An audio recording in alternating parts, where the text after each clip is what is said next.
Bismillah ar-Rahman ar-Rahim. Assalamu alaikum rahmatullah. My name is Ahmed Saltaji. I'm a registered investment advisor with ZAKI Financial.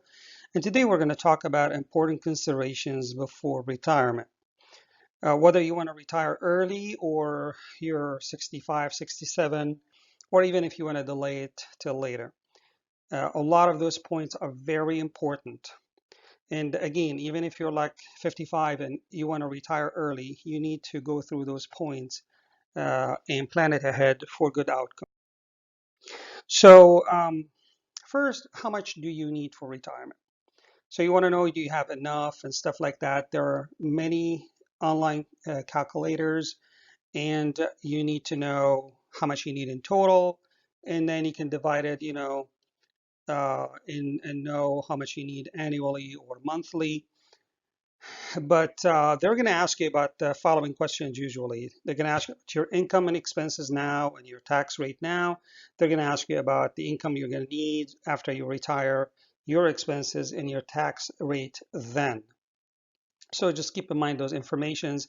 And if you find out that your cash flow on retirement is short after you plug all the numbers in, then either you have to increase your saving now, and that's a good point, that that you're not paying enough, so you have to pay more, or you have to lower your expectation during retirement and cut on expenses.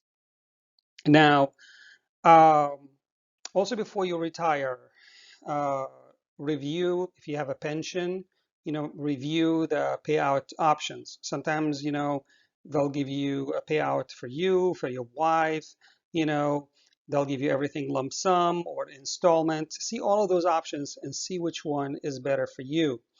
Um, and sometimes you can elect that only, once, and you can't change it after that. And you have to also to know what's the effect of your pension on your social security, on your life insurance. So those interactions are very important to know before you make that decision. And also consider any effect of previous retirement plan from a previous employer. Don't forget about that. All the previous employers, you know, uh, unless you pull the money out of their retirement account, might have an account for you. Now, how about retiring early and how does that affect your Social Security? Now, the full retirement age, if you were born after 1960, I believe the full retirement age is now 67. Before that, it varies few months. So if you decide to retire earlier than that, and you can start collecting Social Security as early as age 62, now know that your Social Security will be reduced, as much as by 25%. But also, it can be reduced, depends on your income, um, and also the income of the year of your full retirement age. Now, you can also delay your Social Security and start taking it at age 70. And that also will cause it to go up dramatically, because as much as like 32%. Also, that if you want to retire early before you can collect Social Security, if you have 401k, you can start collecting from that, because that you can start at 59 and a half with no problem. Sometimes you can start at 55 if you are taking that from the last employer that you left when you retired, or if you set up, a scheduled payment, based on your life expectancy. Um, so what other things can affect your Social Security? Um, if you or your wife are going to receive pension, um, if your pension is a government pension where you were paying towards that function instead of paying FICA, which is Social Security and Medicare, then um, that will affect your Social Security. There's something called Social Security windfall elimination, and uh, it depends on how much pension you're getting from a government pension where you did not pay FICA. All right, and if you're married, also that, and your wife is taking such a fund, that also will reduce your Social Security. Now, you might ask that if I'm not going to collect Social Security, and if I'm married, uh, usually I can collect either 50% of my spouse Social Security or my own Social Security, which one, whatever is greater. But how about if I'm, you know, previously married and no longer married, or married to another one, another spouse? How do I collect Social Security? If your previous marriage lasted more than 10 years and ended in divorce, then you are, eligible to collect Social Security from that ex-spouse. All right. Uh, or if your marriage lasted more than 9 months and ended up with that spouse passing, you're also eligible to collect. And as we said, you can collect either 50% of your spouse Social Security or your own Social Security, and you have the choice whatever is bigger. Now, if you also want to retire before 65, remember that you might lose your health insurance because Medicare will not be provided until you're age 65 unless you're disabled. So you have to either extend your employer's health insurance by buying Cobra, which is I think usually 18 months, or you go and buy insurance on your own on the marketplace, like what people call it Obamacare. And if your income is limited, you might even receive help when you buy healthcare insurance on the marketplace. Okay. Now, let's say you're retired and you are 65. You remember you have to sign up for Medicare. It's not automatic. Okay, and it does not cover vision and dental. So you might have to buy that additional coverage. Also, it covers 80%. So you might have to buy a secondary insurance, to cover for that. And once you sign up for Medicare, you cannot contribute to your HSA. You can use whatever money you have in HSA tax-free to pay for your premium and deductibles, or you can take it without penalty and use it as if you're pulling out of IRA, but will be taxable then. And also remember, when you sign up for Medicare, if your income is high, and the limit here is mentioned for 2020, you'll be subject to some surcharges. So your Medicare premium will not be, like other people, it might be higher. Now, you want to retire early. Do you have to, plan for long-term care? Means, home care, nursing home and stuff like that. Now, not everybody needs, home long-term insurance. If your income is limited and you don't have a lot of assets, and you think, if you end up in a nursing home, you're most likely going to qualify for Medicaid, it doesn't make any sense to buy long-term health insurance. But if you're middle class, you can afford the premium of the long-term care. And if you end up in a nursing home, you don't want, them to come and take your house and leave your spouse, homeless or something like that, you know, for example. So you can consider that, you have to weigh your options. But if you're well-to-do, you can self-insure. You can just, okay, I'll pay from my properties, for if I end up in a nursing home, or if I need a home health care, home care, like assisted with daily living and stuff like that. Stuff that usually, visiting nurse that is paid by Medicare do. So if you gonna need somebody help you with, daily activity, cleaning, get you out of out of bed, bathe you, stuff like that. That's not usually covered by visiting nurse by Medicare. So that is something you have to pay, and either that kind of insurance will pay for, or if you're well-to-do and you can plan for that, or you can also use your annuity income or life insurance for that. You can also plan to cut your expenses, if you're going to need a lot of help and you're older, and you can consider assisted living.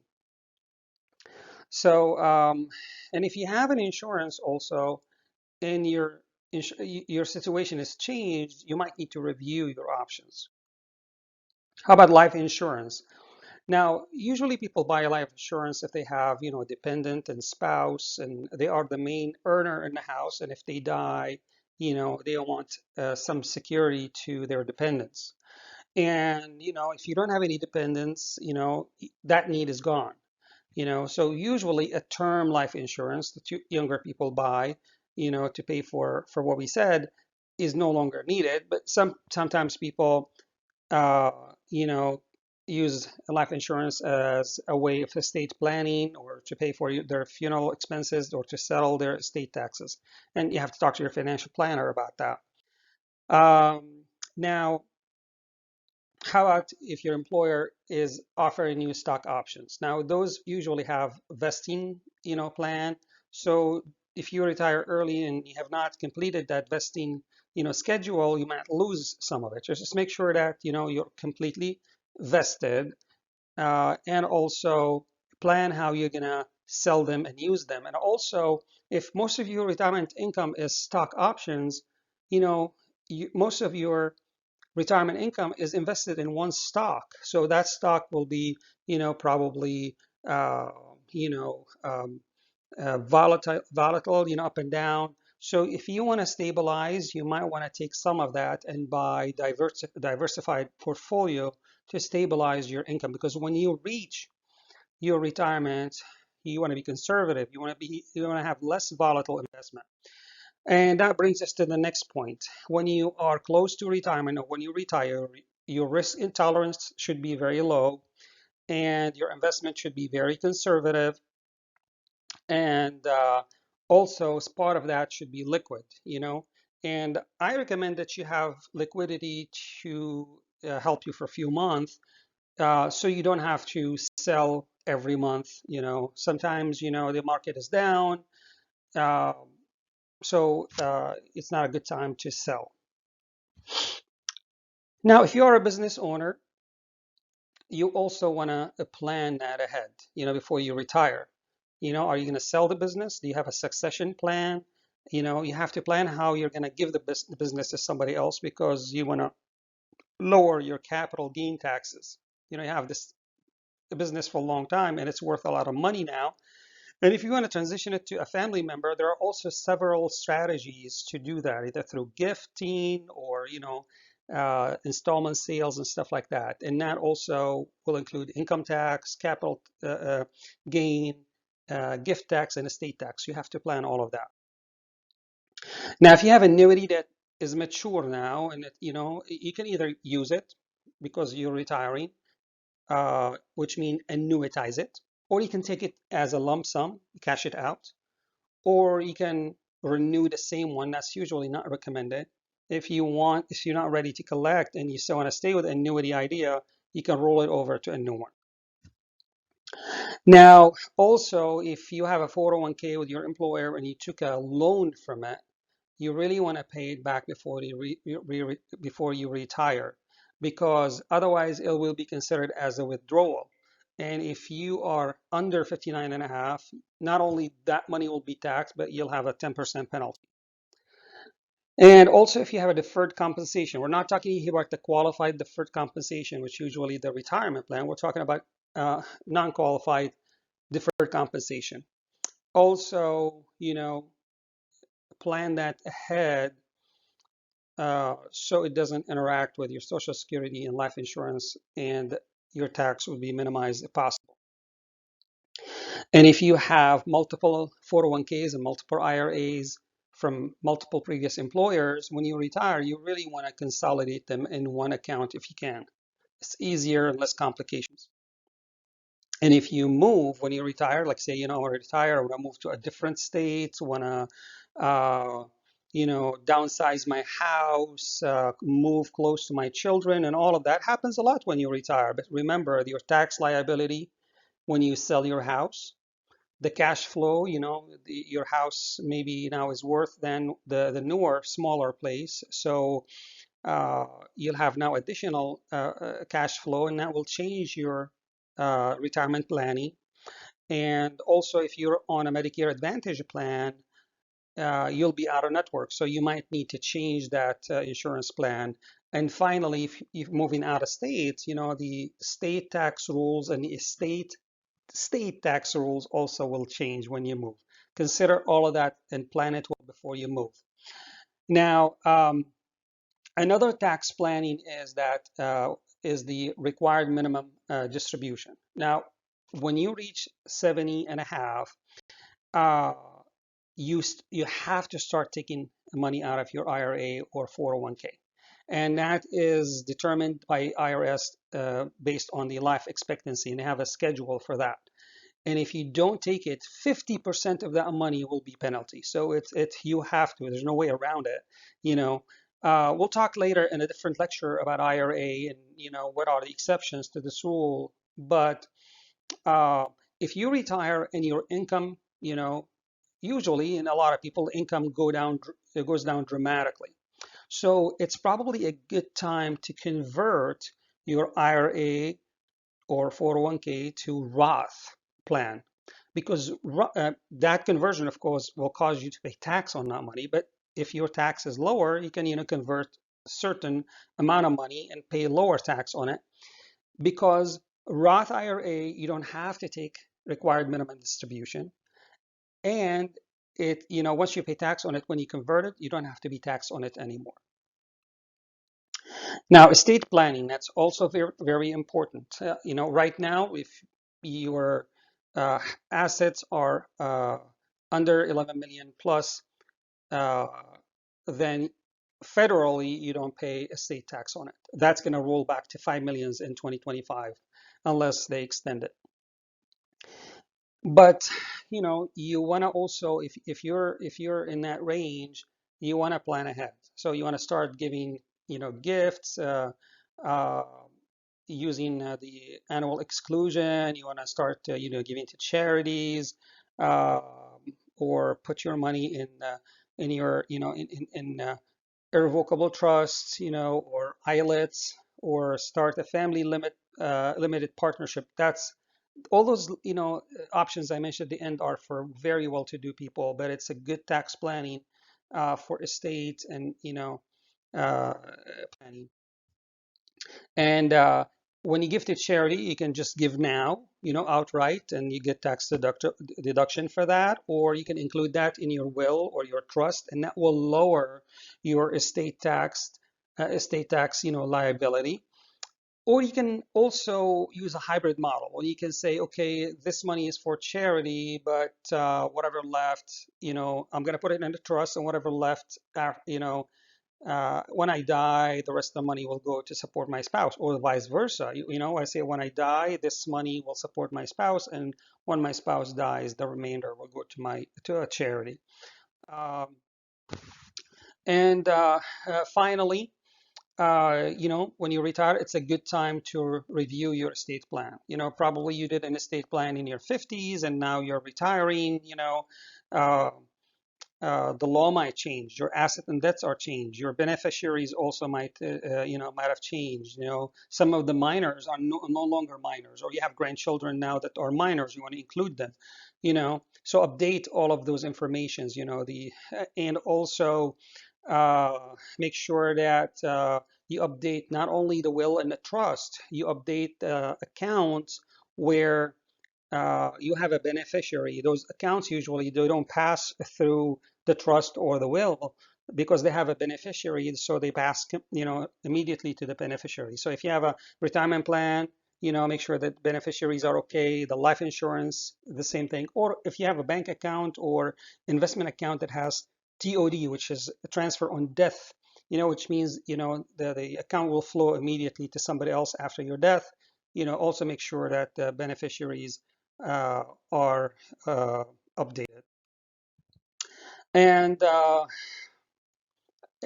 are minor. Like if you're gonna leave your employer, make sure that if you have vacation days, either get paid for them or use them. And also, if you have a unique tax situation, then you have to review it with your CPA, lawyer, or tax planner. So this is kind of a quick review, a lot of good informations that you can use them before you retire. to be on the right page and don't have any surprises. If you have any feedback or questions, feel free to go to my website and email us or write it in the feedback in YouTube. You can also call us if you have any interest in investment uh, or planning. Uh, Also, if you like this video, please like and share. And I really appreciate it. And assalamu alaikum wa rahmatullahi wa barakatuh.